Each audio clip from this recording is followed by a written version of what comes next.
Pangeran Antasari adalah seorang pahlawan dari Kalimantan Selatan yang memimpin perjuangan melawan penjajahan Belanda pada abad ke-19.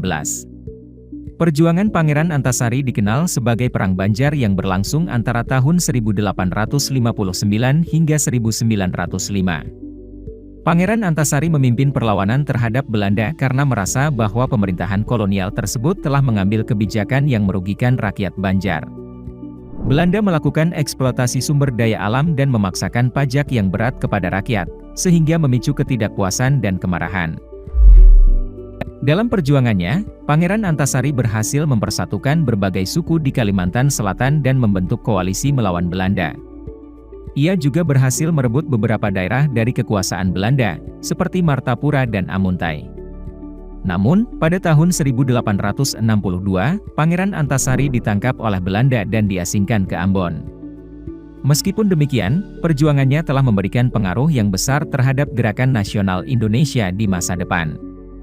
Pangeran Antasari telah menunjukkan bahwa perjuangan kemerdekaan Indonesia tidak hanya dilakukan oleh Jawa dan Sumatera, tetapi juga oleh daerah-daerah lain di Indonesia. Perjuangan Pangeran Antasari menunjukkan relevansinya dengan nilai-nilai bela negara, terutama dalam konteks wawasan kebangsaan, Pancasila, dan bela negara.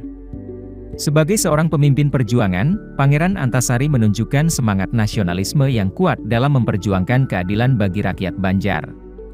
Ia berhasil mempersatukan berbagai suku di Kalimantan Selatan dalam sebuah koalisi melawan Belanda, menunjukkan pentingnya kesatuan dan persatuan dalam mencapai tujuan nasional.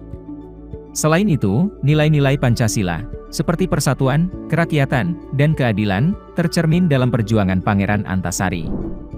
Meskipun dalam kondisi yang sulit, Pangeran Antasari tetap berjuang untuk mempertahankan kedaulatan negara dan martabat bangsanya dari penjajahan asing, yang menunjukkan pentingnya nilai bela negara.